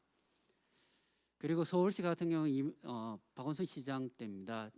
서울의 에너지 전환 정책을 보게 되면 서울을 에너지 분산형 생산 도시로 만들고 그 안에서 좋은 일자리를 만들어내고, 그리고 지역 레벨로 내려가면 따뜻한 에너지 나눔 공동체를 만들겠다라는 내용들로 해서 많은 사업들을 가지고 왔습니다. 한 장의 그림으로 보게 되면 이런 겁니다. 우리 마을 에너지 자립 마을이라고 해서 이야기를 하고 있는데, 제가 초두에 말씀드린 것 같이 지금까지 부산시의 가장 초기에 그 도시재생은 마을 만들기에서 그다음 뉴딜로 넘어가면서 여러 가지 지역 경제 활성화 쪽으로 맞춰져 있었는데 그다음 전환기 쪽 부분은 이러한 친환경적 에너지 기술을 포함한 도시 재생으로 넘어가지 않을까라고 생각을 하고 있습니다. 그래서 그 에너지를 어떻게 효율을 높일 건가, 생산을 할 건가, 그래서 전체적인 틀을 만들었을 때 어떻게 될 건가. 구체적으로는 노원구의 에너지 제로 주택 단지 같은 것이 있고요. 그리고 그 다음에는 이제 좀 더 그 아파트형이 아닌 마을형에서 성미산 많이 들어보셨겠지만 성미산에서 에너지 자립 마을 같은 형태의 모델을 가지고 있습니다. 그러면 도시재생 사업에서는 어떻게 이걸 활용이 가능할 것인가에 대해서 말씀을 드리면요. 기존에 벌써 이제 기존 건축물에 대한 녹색 건축 부분들이 있고 이것이 2020년 그 도시재생 뉴딜 사업 가이드라인에 포함이 됐습니다. 그리고 건축물 그린 리모델링을 이제 도시재생 사업의 건축물에 개선 공사를 할 경우에 많은 그 혜택을 주겠다는 이 내용들이 포함이 되어 있고요. 그래서 앞으로 이제 그 뉴딜 사업을 추진하는 데 있어서 그 친환경 기술을 리모델링에 사용했을 경우에 추가 예산 지급이라든가 혹은 인센티브를 30억 이내에서 반영해 주겠다는 내용들이 포함되어 있습니다. 그 다음은 이제 저희가 모든 지역을 현재는 이제 아파트 부동산 가격으로 인해서 재개발의 요구가 높기는 합니다만서 모든 지역들이 재개발을 할 수 없는 부분들이 있습니다. 그럴 경우에 노후화가 진행된 곳에 어떻게 이제 그 리모델링을 할 것인가에 대한 부분들이 있는데 어쨌든 한국은행에서 추정하기로는 건축물의 유지 보수 시장이 이제 점점 증가할 것으로 보고 있고요. 그 가운데에서는 리모델링 시장도 증대할 거고 그 리모델링에 있어서 단순한 용적률을 완화하는 용적률을 늘리는 것이 아니라 친환경적인 기술들을 얼마만큼 이용할 것인가가 중요한 포인트가 될 걸로 생각을 하고 있습니다. 그 앞서서 이제 현재는 LH를 통해서 그 그린 리모델링 지원 사업을 지금 하고 있고요. 이 부분에 대해서는 LH 공공건축물 그린 리모델링 지원 사업을 지금 하고 국토부와 같이 하고 있습니다. 지자체별로 사업 설명회를 갖고 있기 때문에 이것은 참고를 하시면 좋을 것 같습니다. 기본적으로 그 안에는 단열, 그다음 창호, 기밀 같은 기술적인 부분들이 있고요. 그 다음에 조명이라든가 냉난방 장치 등이 있을 것 같습니다. 삼복도로의 지역 같은 경우에는 공공시설물을 중심으로 이러한 고효율의 냉난방이라든가 기밀, 단열 부분들을 함으로 인해서 혹석이 그러니까 폭염이 있을 경우 쿨스팟으로 이용을 할 수 있을 것 같고요. 혹한기에도 그 고령자분들, 노인분들께서 자기 집에서 이 난방에 관한 그 비용을 적게 쓰시면서 그 비용을 절감할 수 있을 부분이 있을 거라고 생각합니다. 다만 현재 이제 코로나로 인해서 그러한 어떤 집합이라든가 모임 부분에 있어서 어려운 부분들이 따르기 때문에 그 부분은 조금 앞으로 고려가 되어야 될 부분이라고 생각을 하고 있습니다. 그리고 지금 많이 이야기하고 있는 태양광 부분이 있는데 태양광 부분을 설치할 수 없는 부분들은 공공시설물을 중심으로 고효율 보일러를 설치한다든가 이러한 부분들도 가능하지 않을까 생각을 합니다. 그러한 사례들이 되게 다양하게 지금 현재 추진되고 있는데요. 어린이집 같은 경우에는 아까 말씀드린 고효율 조명이라든가 혹은 지금은 약간 낮아졌지만 미세먼지에 대한 부분들 그리고 그 냉난방 단열에 대한 부분들을 이렇게 적용을 할 수 있을 것 같고요.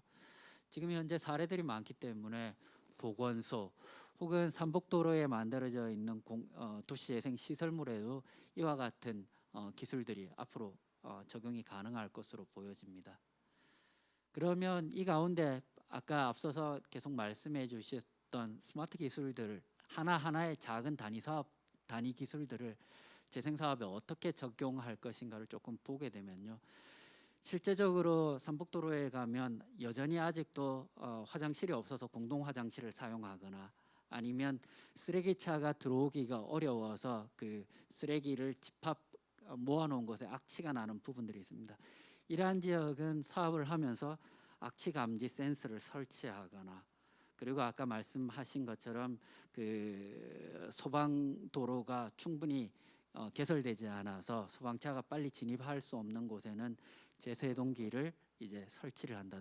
다만 이러한 제세동기의 설치에 있어서 중요한 점은 설치를 하는 것이 아니라 저희가 지금 공동체 교육, 도시재생 교육에 있어서도 그러한 제세동기의 작동 방법이라든가 이러한 부분들을 재생교육안에도 충분히 안에 넣음으로 인해서 그것들을 실제적으로 활용될 수 있는 그러한 부분들이 같이 가지 않으면 기술적인 부분만으로는 사실은 그 한계가 나타날 수 있지 않을까라는 생각을 하고 있고요. 그리고 또 한 가지 이렇게 저희가 삼복도로 지역에 가다 보면 여러 가지 그 많은 그 곤란 중에 하나가 주차장 문제입니다. 어르신들이 많은 지역이다 보니까 교통의 편의성을 얼마만큼 증진시킬 건가 그리고 거기에 따른 그 주차에 대한 부분들을 어떻게 이제 그 시스템을 만들 건가 이런 그러니까 지역에 특화되어 있는 기술적 요소들을 얼마만큼 이거를 활용할 것인가에 대한 늘 고민들이 필요하고 그것이 부산의 지역적 지리적 특성에 맞게 어떻게 만들어져 갈 것인가가 중요할 것으로 생각이 됩니다. 그리고 또 한 가지는 제가 재생사업 하면서 늘 말씀을 드린 것 중에 하나가 노후주거지에 재생사업을 하는 데 있어서 전선 노후화된 전선을 얼마만큼 이제 좀 많이 보수를 해야 된다고 말씀을 드리는데 왜냐하면 화재가 났을 때 소방차 진입이 어려운 부분 그리고 그 주택 자체가 굉장히 연소하기 쉬운 형태의 주택 구조를 갖고 있습니다. 그리고 밀집되어 있기 때문에 이러한 부분에 있어서 화재 감지도 중요하고 그거와 동시에 노후화된 전선들을 얼마만큼 정비를 해주느냐에 따라서 예방적 기능을 가져가게 됩니다. 그래서 스마트 기술로 인한 여러 가지 배선이라든가 이러한 부분을 할 때 노후화된 전선도 동시에 정비함으로 인해서 이런 화재의 발생 원인을 저감시킬 수 있는 부분들 그래서 그런 센서라든가 이런 부분들은 발생하고 난 뒤에 그것을 감지하는 거지만 그것을 설치하는 단계에서 큰 비용이 들지 않는 것들은 동시에 그 위험 요소를 저감할 수 있는 그러한 내용들이 동시에 들어가야 되지 않을까라고 생각을 하고 있습니다. 자, 그래서 이것들을 정리하면 좀 크게 말씀드리는 내용입니다. 이러한 그린 뉴딜 사업 지금 앞으로 3년간 굉장히 많은 비용들을 가지고 재생사업과 동시에 추진이 될 것 같은데요. 새로운 프로젝트의 사업을 하기보다는 지금 현재 있던 기술 기반을 가지고 어떻게 적용시킬 건가에 대한 고민이 필요할 거고요. 또 두 번째는 그것을 지역에 어떻게 이제 안착시킬 건가에 대한 부분인 것 같습니다. 그러기 위해서는 그러한 기술 부분들을 부산시의 지자체 레벨에서 기술 교육을 강화하고 그것들을 이제 활용할 수 있는 민간 기술자들 그리고 사업자들에 대한 지원들이 조금 강화되어야 될 것 같고요. 두 번째는 저희가 사상 스마트 시티 같은 경우도 여러 가지 그린 뉴딜 기술 적용이 가능한 부분이 있습니다. 그래서 도시재생 사업들과 동시에 같이 들어가는 것이 좋을 것 같고요. 또 한 가지는 저희가 늘 데이터에 대한 부분들이 있습니다. 지금 부산시 도시재생 지원센터에서 재생 사업에 대한 여러 가지 데이터를 갖고 있는데 국가가 지금 하고 있는 데이터댐 구축이라는 사업이 있습니다. 그 안에 이제 부산시의 도시재생 데이터댐을 어떻게 구축할 건가 이러한 부분들 지역 특화된 데이터댐 그리고 특목적성 데이터댐을 어떻게 구축할 건가에 대한 고민들을 빨리 해서 사업 예산을 가지고 오는 것이 좋을 것 같고요. 마지막으로는 재생 사업에 최근에 많이 이제 변화가 있었습니다. 그래서 총괄 관리자 제도라든가 인증사업 제도 내에서 얼마만큼 이러한 그린 뉴딜 기술 그리고 스마트 기술을 적용할 수 있을 건가 부산시에 이러한 고민들도 같이 돼야 되지 않을까 생각을 합니다. 이상으로 발표를 마치겠습니다. 네, 한성호 박사님 이야기 잘 들었습니다. 친환경 도시 개념으로 지금 한국판 그린 뉴딜이나 디지털 뉴딜 그 사업 관련해서 이걸 스마트 시티와 어떤 이 연관성이라 그럴까요? 어떤 그런 부분까지 이렇게 말씀을 하셨는데 뭐 흔히 우리 하는 말로 이 그린 시티는 스마트 시티이고 스마트 시티는 그린 시티라는 일반적으로 뭐 그런 말들도 이렇게 있습니다. 그 이야기를 들으면서 우리가 지금 뭐 오늘 주제도 그러는데 언택트 시대의 도시 재생인데 도시 재생이라는 축과 그다음에 이 포스트 코로나 시대라는 어떤 이 상황과 그다음에 어떤 스마트 시티의 어떤 이 세 개의 어떤 주요한 지금 카테고리를 저희들이 한번 논의를 이 세 개의 어떤 관계나 뭐 이걸 어떻게 설정을 할지에 대한 어떤 이야기가 될 것 같은데 조금 전에 말씀하신 이제 그린 뉴딜이나 어떤 디지털 뉴딜의 어떤 그 측면은 친환경 도시의 어떤 문제고 이거는 스마트 시티와도 긴밀하게 관련이 되어 있는 주제라고 보이고 특히 우리가 도시재생 사업을 하는 데 있어서 뭐 사업비 확보라든지 또 뭐 그런 측면에서 보면은 어떤 국가 사업의 어떤 그 기조나 이런 걸 조금 잘 이해하면서 우리가 전략을 짜는 게 향후 지속적으로 우리 도시재생 사업을 이끌어 나가는데 좀 중요하지 않겠나 하는 그런 생각도 듭니다.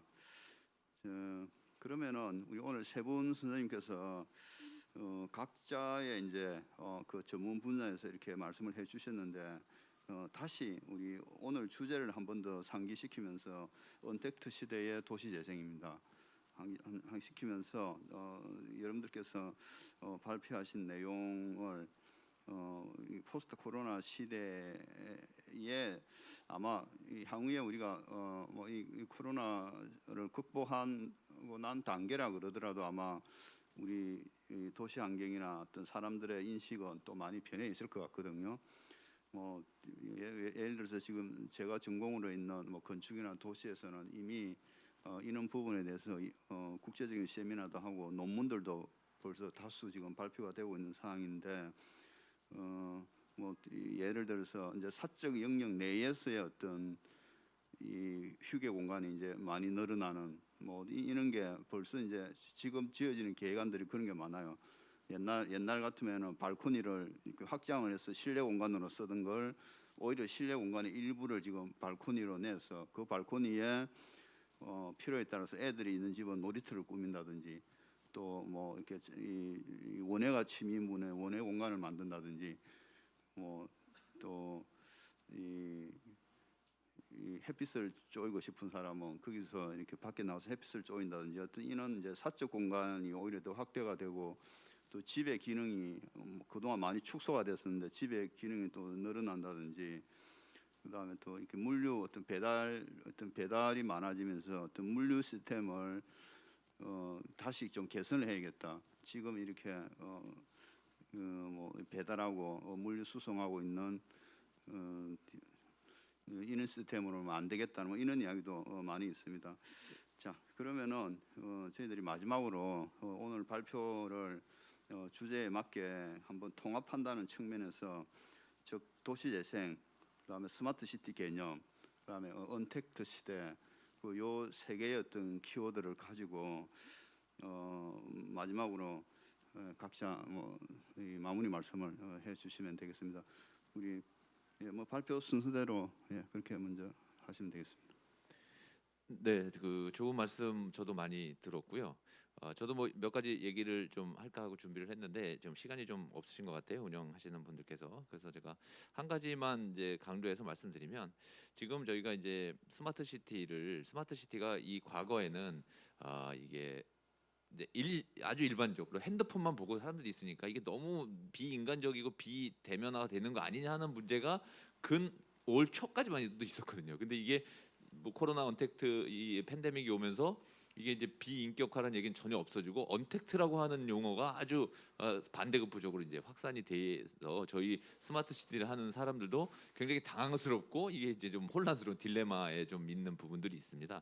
근데 이제 스마트 시티 쪽에서 보면 지금 물론 뭐 언택트 시대 주민재생사, 도시재생사업도 마찬가지일 것 같아요. 주민들이 만나서 얘기하고 소통하고 뭐 이렇게 이런 것들을 해야 되는데 그것을 스마트 기술로서 지금 저희도 비대면 회의 행사를 하고 있고 그리고 또 저희가 뭐 화상 회의를 주로 지금 화상 회의만 진행하고 있어서 이것도 어떻게 보면 기술적인 부분으로 뭐 도시재생 그 주민 대학이라든지 이런 데들도 다 비대면으로 하고 있기 때문에 뭐 그게 저희가 스마트 쪽에서 도시재생에 굉장히 많이 접합이 돼 있다 이렇게 생각이 들고 한 가지는 이제 실증적 사례들을 많이 말씀을 해주셨는데 실증적 사례에서 가장 중요한 것들은 결론적으로 제가 말씀드리면 이게 기술이나 어떤 이 상황 스마트 상황에 대한 주민 이해가 굉장히 중요합니다. 제가 실례로 이제 어떤 지자체 주민 설명회 또는 리빙랩을 단연간 운영을 하고 결과적으로 저희가 서비스를 선정하고 하려고 저희가 이제 최종적으로 막 말씀을 드리면 이제 주민분들께서 뭐 반 우스갯소리로 그거 예산을 그냥 우리한테 5천만 원씩 나눠주세요 막 이런 말씀들을 하시는 경우가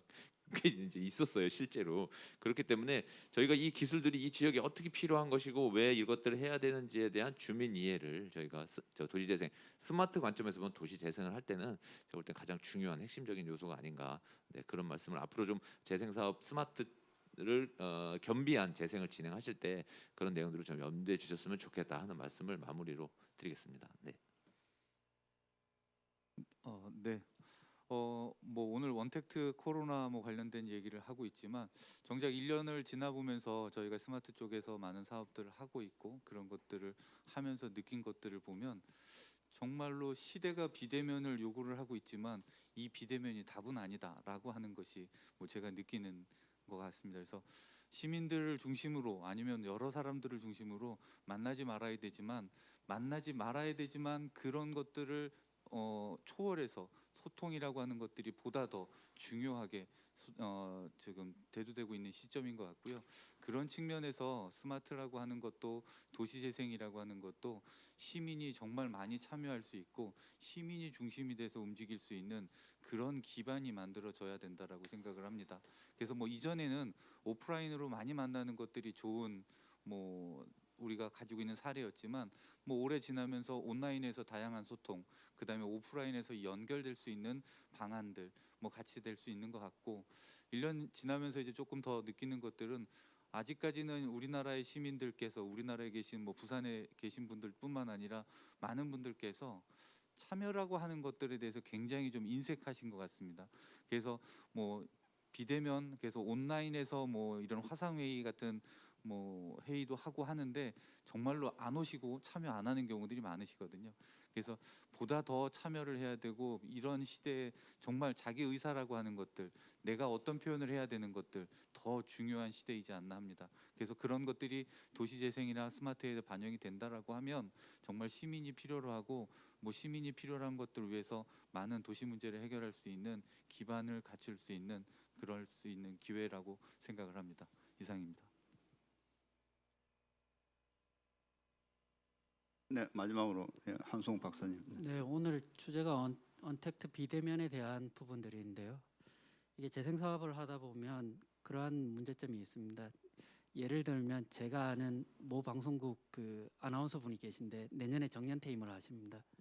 최근에 햄버거를 사러 갔다가 이 키오스크를 몇 번이나 했는데 잘 안 된다는 이야기를 하시더라고요. 그럼 뭔가 하면 저희가 생각하기에는 기술적 그런 기술에 대한 접근성 그리고 정보에 대한 비대칭성이 없을 거라고 생각하지만 저희가 보통 재생 사업을 들어가는 곳은 고령자분들이 많습니다. 그래서 지금과 같이 비대면을 강화하고 그것이 마치 대면과 같은 효과를 내는 기술의 우수성만을 이야기하면 결국은 그 기술 혹은 그 정보에 접근하지 못하는 사람들의 고립은 더 가속화될 것 같습니다. 그래서 저희가 기술에 대한 발전을 부정하는 것이 아니라 기술이 필요한 부분과 그렇지 않는 부분, 대면과 비대면 기술이 어떤 밸런스를 가지고 어떤 기준을 가지고 나뉘고 그것이 지역에 적용될 것인가, 그러한 담론 논의를 지금부터 해야 되지 않을까라는 생각을 하면서 제 말씀 마치도록 하겠습니다. 네, 고맙습니다. 마지막으로 언택트 시대의 도시 재생과 관련한 각자의 시선으로 이렇게 말씀을 정리해 주셨습니다. 아마 이 주제가 이 올해 지금 도시 재생 박람회에 이렇게 마지막으로 등장한 게 뭐 올 2월부터 이 뭐 코로나 사태를 맞으면서 실제 현장에서 도시재생 사업을 하는 데에 비대면으로 해야 되는 부분 때문에 많이 힘들었던 것 같습니다.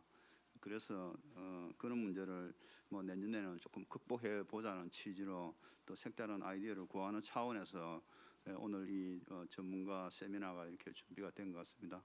뭐 다소 저희들이 언택트 시대에 도시재생에 명확한 해답은 뭐 아닐 수도 있겠습니다만은 앞에 세 분 말씀하는 중간에 이 자료를 오픈해서 공유하시겠다고 말씀을 하셨는데 그 충분히 설명은 안 하고 그냥 자료로만 이렇게 보여주고 넘어간 부분 중에서 많은 사례들이 있었습니다.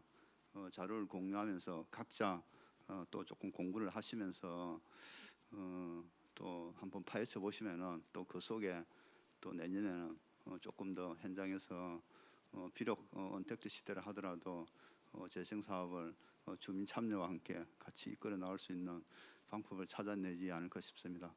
오늘 장시간에 걸쳐서 스크린을 보시면서 이 세미나에 참여해 주신 분들과 또 오늘 발제를 해주신 분 그리고 또 기술적으로 이 장비를 세팅하시고 또 운영을 해주신 모든 분들께 깊은 감사를 드립니다. 고맙습니다.